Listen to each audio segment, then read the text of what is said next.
começa agora mais um Academia. Em diferentes áreas, inclusive na justiça, existe uma busca por meios que sejam cada vez mais positivos para a solução de conflitos. Como o ser humano soluciona seus problemas e como algumas pessoas usam meios mais positivos para isso, é o tema da tese de Marcelo Girardi. As particularidades psicológicas da percepção e da atitude aos conflitos. Tese apresentada à Universidade Estatal de São Petersburgo, na Rússia, como pré-requisito para obtenção do título de especialista em psicologia social com orientação em ontopsicologia. O estudo é de Marcelo Girardi Correia. E para debater este trabalho, recebemos Leila Lima. Ela é mediadora de conflitos do TJDFT e também o professor de Direito Administrativo e advogado Júlio Molica. Quero aqui agradecê-los pela presença no programa Academia de hoje para esse debate. Também ao professor Marcelo Girardi, muito obrigado pela presença aqui no Academia. Nós vamos agora acompanhar um resumo deste estudo. O estudo mostra como os indivíduos podem resolver conflitos de maneira positiva. O autor faz uso da ótica ontopsicológica para mostrar como algumas pessoas tentam evitar conflitos e buscam novas experiências para a resolução de problemas, inclusive casos envolvendo a justiça. Bem, professor Marcelo, gostaria já de iniciar lhe pedindo para falar da metodologia. Muito bem. Para cumprir as metas, né, e essas tarefas da pesquisa, foi utilizada uma metodologia de abordagem quantitativa. Esse tipo de pesquisa, e eu vou me ater um pouquinho mais aqui para que a gente possa entender como é que ela foi estruturada, né, ela é entendida como um conjunto de ações de investigação com o objetivo específico de interpretar os dados da pesquisa de campo, né, usados como métodos estatísticos.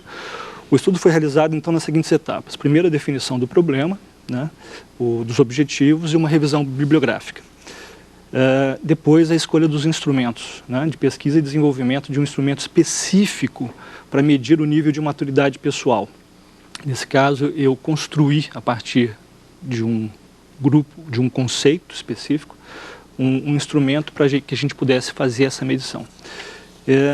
E a aplicação dos testes, depois a escolha dos testes, então tinha um instrumento, mais 3 testes complementares e a gente fazia uma correlação, né? A ideia foi fazer uma correlação entre esse instrumento que foi criado junto com os testes específicos que a gente vai falar um pouquinho mais agora. E depois o processamento estatístico, interpretação dos dados. O ponto de partida, o mais importante aqui, é o que me motivava para fazer a pesquisa era descobrir o que determina preliminarmente, né, a possibilidade do indivíduo resolver de forma positiva um conflito, tanto para si quanto para o contexto em que ele está em relação. Então, foi feita uma revisão bibliográfica, onde eu abordei e tentei fazer uma rápida revisão sobre as particularidades sociológicas e filosóficas do estudo do conflito, né? Então, começando desde Hobbes, né, passando por Comte, por Marx, por Durkheim, quer dizer, como é que eles viam o conflito e como é que eles viam também a solução do conflito.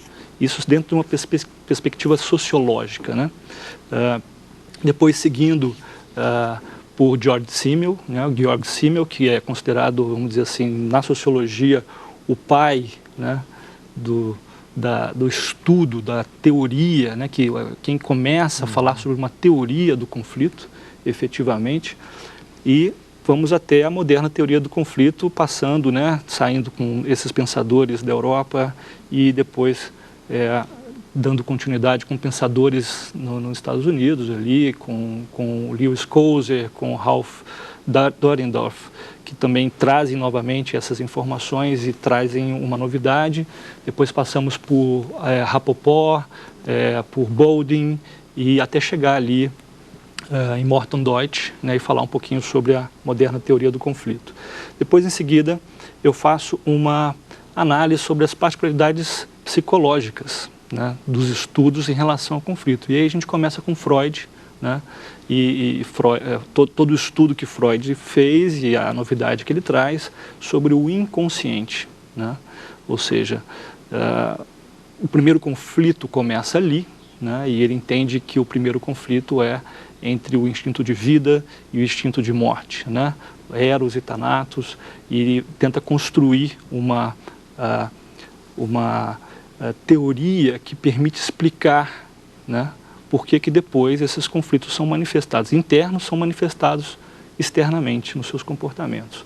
E aí a gente faz uma passagem pela Karen Horner, né?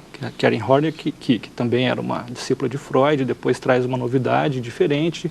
Passamos por Jung, passamos por o Kurt Lewin, até chegar em Maslow, e depois mostrar que, apesar de grandes estudos terem sido feitos para tentar explicar o ser humano frente ao conflito, né, o motivo e a forma de solucionar, ainda não se tinha dado uma passagem fundamental, né, até porque todos esses estudos fundamentalmente partiam dos fenômenos, né, e a minha pesquisa era: existe algo preliminar aos fenômenos, ou seja, antes do indivíduo demonstrar um comportamento ou agir frente a uma situação de conflito, o que o pré-determina, né? Então, era um desafio, né, tentar entender isso, e o que me possibilitou entrar nesse ponto, entender o que predetermina, foi a ciência ontopsicológica organizada pelo professor Antônio Meneghetti. Então, eu faço, a partir daí, uma breve síntese sobre o que é essa ciência, né, e como ela dá o passo seguinte, né, como ela parte do real, do fato antropológico real do homem, né, primeiro, para depois entendê-lo na sociedade, né. Então, como que esse homem vê o conflito, como ele vive o conflito, como ele resolve o conflito a partir dessa ciência. E aí, então, esse instrumento nos permitiu compreender melhor. Esse instrumento foi construído, compreender melhor como que a gente pode correlacionar com outros instrumentos, e os resultados foram bastante interessantes. Bom, pela quantidade de nomes já citados aqui, respeitáveis nomes, por sinal, dá para perceber que a bibliografia é vasta, mas o professor Marcelo destacou para a gente 3 obras. Vamos acompanhar. Estudos em Arbitragem, Mediação e Negociação. Organização de André Goma. Editora Grupos de Pesquisa. Pedagogia Ontopsicológica. Antônio Meneghetti. Editora Ontopsicológica. História da Psicologia Moderna. James Goldwyn. Editora Coutrix. Bom, professor Marcelo, nós temos aí as 3 obras que você destacou, dentre tantas. Eu gostaria que você comentasse, então, cada uma delas, como cada uma contribuiu. Perfeito. Eu começaria com o Estudos em Arbitragem, Mediação e Negociação, no volume 3, né, tem um texto que me chamou sempre muita atenção, que é o texto de Morton Deutsch, né, que fala sobre a resolução do conflito, processos construtivos e destrutivos. Esse é um texto que nos permite entender, o autor se debruça muito sobre a função social do conflito, né, e quais os comportamentos, né, que podem determinar que uma pessoa comece a ir numa direção mais competitiva ou mais colaborativa quando se vê numa situação de conflito, né. O outro livro me ajudou bastante na pesquisa, né, e eu acho que é um livro que todos deveriam ter a curiosidade de compreender o percurso de como que se foi construindo a compreensão sobre o homem, né? Porque depois o homem se manifesta em tantos outros contextos, né? E nesse específico da área de conflitos. Então, ali, principalmente a história do pensamento, né? Das escolas, Freud, Jung, Lewin e assim por diante. E, em seguida, o Pedagogia Ontopsicológica, né? Que é o livro central do meu trabalho, porque foi dali que eu tirei os conceitos, os critérios que me permitiram construir um instrumento que faz a medição da pessoa quando ela faz uma autoavaliação em relação à situação de conflito e me dá uma escala de maturidade pessoal, né? Essa escala de maturidade pessoal eu pude, então, utilizar para fazer essas correlações e comparações. Esse livro é um livro, assim, histórico, na minha opinião. Eu tenho um apreço muito especial por ele, porque ele permite compreender como que a novidade da ciência ontopsicológica pode ser aplicada à pedagogia, né? E nesse caso uma pedagogia que consinta o desenvolvimento do projeto de natureza, que tem como resultado um indivíduo sadio e capaz de realizar a própria existência de modo criativo e socialmente responsável. E o trabalho em si? Muito bem. O trabalho parte desse questionamento, né? O objetivo realmente era estabelecer uma inter-relação entre a percepção e a atitude frente aos conflitos e os aspectos de base que sinalizam o nível de maturidade do indivíduo. Ou seja, como é que um indivíduo, num primeiro momento, antes de fazer qualquer passo, antes de qualquer ação, como que ele se posiciona frente a uma situação de conflito. E aí entendendo a situação de conflito como uma situação de tensão, né? Entre o que você quer e entre o que o outro quer. Entre o que é importante para você e a ameaça de não conseguir aquilo que é importante para você, porque o outro também tem necessidades, interesses e quer. Então existe uma tensão aí. Nesse momento da tensão, como é que o indivíduo se posiciona? E então nós fizemos aí vamos dizer assim, duas hipóteses, né? Eu construí duas hipóteses. A primeira é se existem certas particularidades individuais, como a relativização dos estereótipos, a responsabilidade, a ética personológica, né? A visão subjetiva do outro e o controle sobre o objetivo. Ou seja, essas particularidades, se elas caracterizariam um conceito de maturidade pessoal e se esse conceito de maturidade pessoal influencia na sua predisposição de resolver conflitos, né?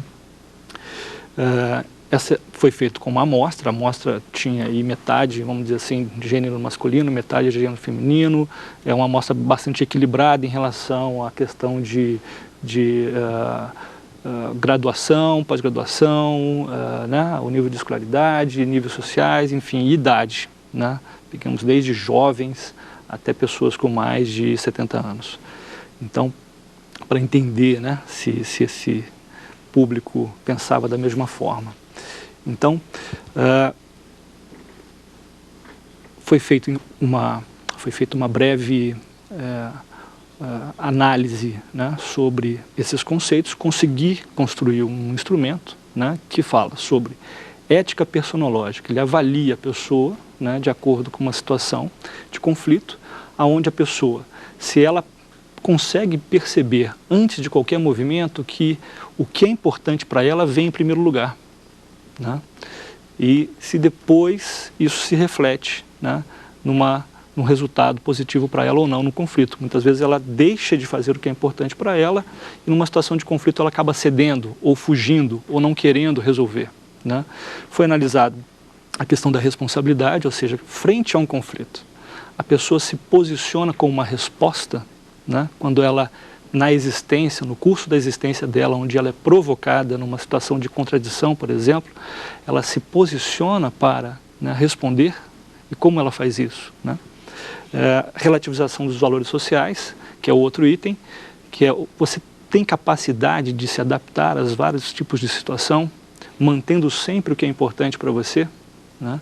Então, os conflitos, eles te desafiam, eles te deslocam da sua zona de conforto, né? E nesse momento você é capaz de entender o contexto, se adaptar e dar o passo adiante, tentar resolver, tentar buscar uma solução melhor para si, para o contexto. Muitas vezes as pessoas, nesse ponto que ela utiliza a crença e o seu valor e cria um certo rigidismo, né?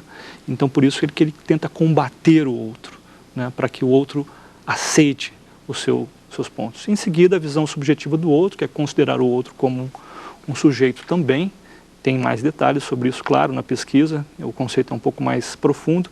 E controle sobre o objetivo, que é a capacidade de você se manter dentro de um curso de ação, né, utilizando a sua inteligência, a sua capacidade de ver o obstáculo como uma forma de resolver o problema, uma forma de instigar a sua criatividade, a sua capacidade de inteligência para resolver o problema junto com o outro.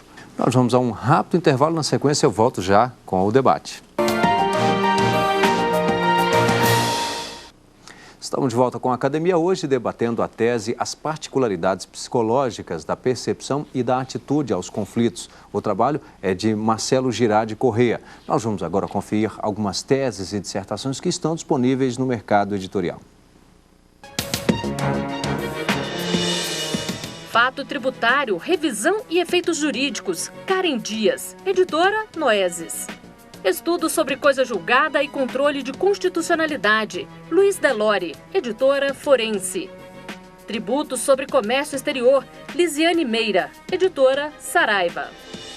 Bom, esse é, sem dúvida, um tema bastante interessante, essa tentativa de solução de controvérsias e aí muitas vezes utilizando métodos, né, do que o próprio judiciário já se propôs, além daqueles também que não estão dentro necessariamente do judiciário. Ninguém melhor para falar sobre isso do que justamente a professora Leila, né, que trata disso no dia a dia, né? Verdade. Primeiro, agradecer o convite do Marcelo e parabenizar a TV Justiça por esse tipo de espaço e programa tão importante, especialmente para nós que estamos nas faculdades e trabalhando com os alunos que amanhã vão estar nos tribunais conosco também, resolvendo ou acompanhando os seus clientes. E como vocês disseram, essa questão do conflito, o Marcelo falou no começo, a gente trabalha com o judiciário, os alunos vão trabalhar com isso, mas pouco se estudava ou pouco se estuda o conflito. Falo estudava porque na nossa realidade aqui já falamos sobre isso na academia, na faculdade. E um conceito que o Marcelo trouxe que eu gostei muito, e pensando nisso que você falou, que é o conceito do Morton Deutsch de solução construtiva e solução destrutiva, pensando que a solução construtiva é aquela que fortalece o relacionamento social das pessoas que estavam em conflito. E a solução destrutiva é aquela que enfraquece. Nós temos na nossa cultura muito pensando nisso, deixa disso. Ah, deixa disso, ele é seu amigo, deixa disso, ele é o... Só que o deixa disso, e essa é a característica que eu queria falar com o Marcelo, nos testes que ele fez, e ele falou do TKI, é um teste que considera o resultado e o relacionamento. Sendo que a evitação é aquele que não se preocupa muito nem com o resultado, ou então, no outro extremo, se preocupa muito com o relacionamento e tende a ceder. E, com isso, perde o seu resultado, traz frustração. Outro conceito que ele trouxe, que eu gosto muito, é o de Galtung, da questão da paz. A gente pensa muitas vezes que paz é ausência de conflito. Isso aí seria uma outra tese, mas hoje já se fala em que paz é uma questão ativa. Você busca a paz na medida que também você busca as suas questões e resolve as suas questões. E considerando construtivos, paz estrutural e a questão da justiça que a gente encontra. Às vezes pensa-se que a melhor maneira é não buscar, deixar para lá. E não é isso. E também, é lógico, a forma construtiva que o próprio judiciário poderia trazer para a solução dos conflitos. Marcelo, como que você vê todos esses aspectos e o seu trabalho que foi super interessante nessas conclusões? É muito interessante mesmo, porque muitas vezes a gente precisa entender qual é a utilidade prática, né, dos estudos que a gente faz. E eu acho que é isso que é a contribuição maior da ciência, né? A gente poder utilizar esse conhecimento e ele ser transferido para resultados práticos. Na minha experiência, eu vejo que quanto mais você pensa, né, no design, por exemplo, de um sistema de resolução de conflitos que tem um cunho muito assistencialista, ou seja, deixa que nós resolvemos para você, você tira a oportunidade daquelas pessoas em conflito aprenderem com o conflito. O estudo mostra muito claramente que as pessoas que tiveram pontuações mais baixas na escala de maturidade pessoal, por exemplo, em situações de conflito, elas tendem a fugir do conflito ou ceder, inclusive naquilo que não é próprio, né, para o outro, sim próprio para ela. E aí, internamente, poderiam estar num conflito. E elas já estavam no conflito, né? Como obter aquilo que é importante para mim, né, dentro dessa relação. E o que sinaliza não, as pessoas que têm uma maior pontuação na escala de maturidade pessoal são pessoas que vão atrás, né, têm um comportamento mais assertivo.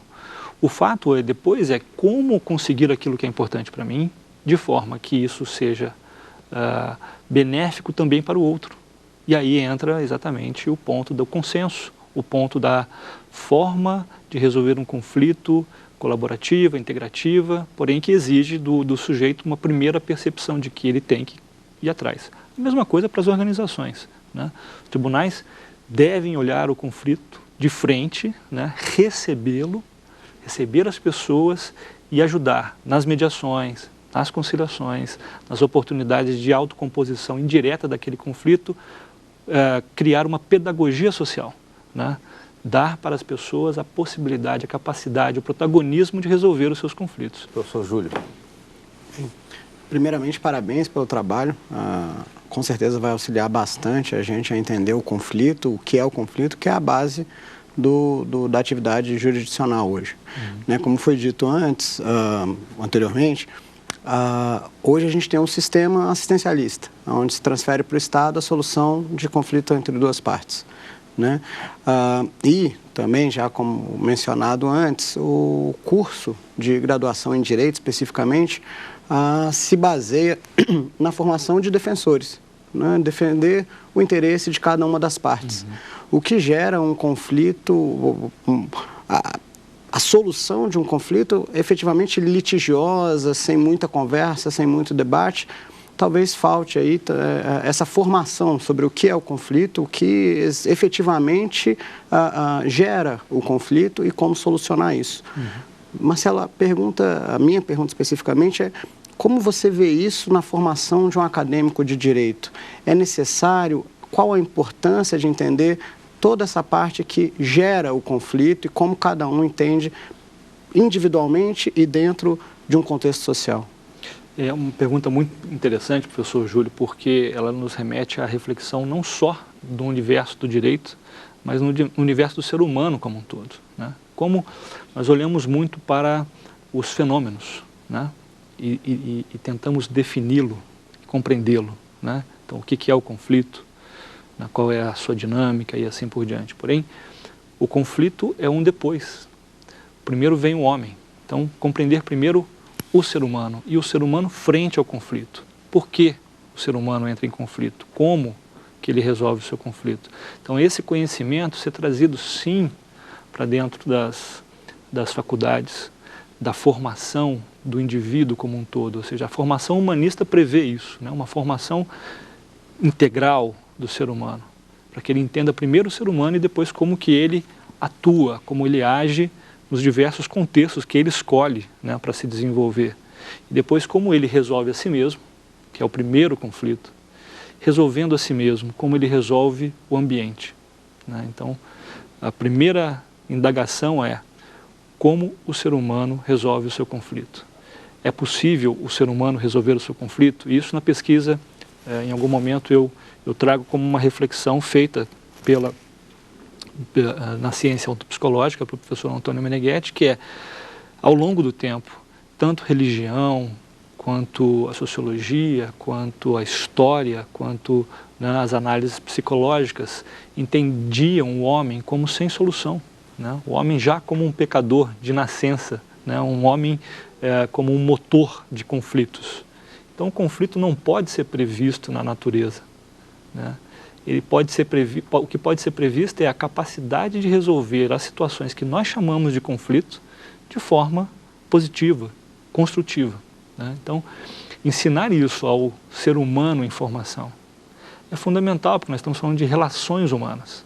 E depois isso se traduz no direito, né? Que nos traz a possibilidade de entender as relações, de como as relações podem ser respeitadas, ampliadas, né? Diversificadas e assim por diante. Então, hoje nos tribunais é muito comum o fato da nossa sociedade não ter essa formação, né? Ela gera depois os efeitos nos tribunais, nos conflitos, nos mais de 92 milhões de processos, enfim. E nós vamos ter muito mais, muito provavelmente. O fato é que o conflito não vai sumir se o judiciário se organizar de forma diferente, inclusive para resolver os seus processos. Os conflitos vão continuar. O que vai mudar é a forma da gente lidar com os conflitos. Talvez a gente não precise tanto do outro, de um terceiro, para resolver o nosso próprio conflito. Nós estamos chegando aqui ao finalzinho do Academia. Quero aqui agradecer e parabenizar o professor Marcelo Girardo pelo trabalho, pela excelente obra, a apresentação aqui também. Também a professora Leila, muito obrigado pela presença. também ao professor Júlio, muito obrigado pela presença. E olha, lembro que você pode trazer o seu trabalho aqui no Academia para ser debatido com a gente. O endereço é academia@stf.jus.br. Você envia a sua tese ou a sua dissertação. E o programa Academia também pode ser visto na internet. O endereço é www.tvjustiça.jus.br. Obrigado e até o próximo programa.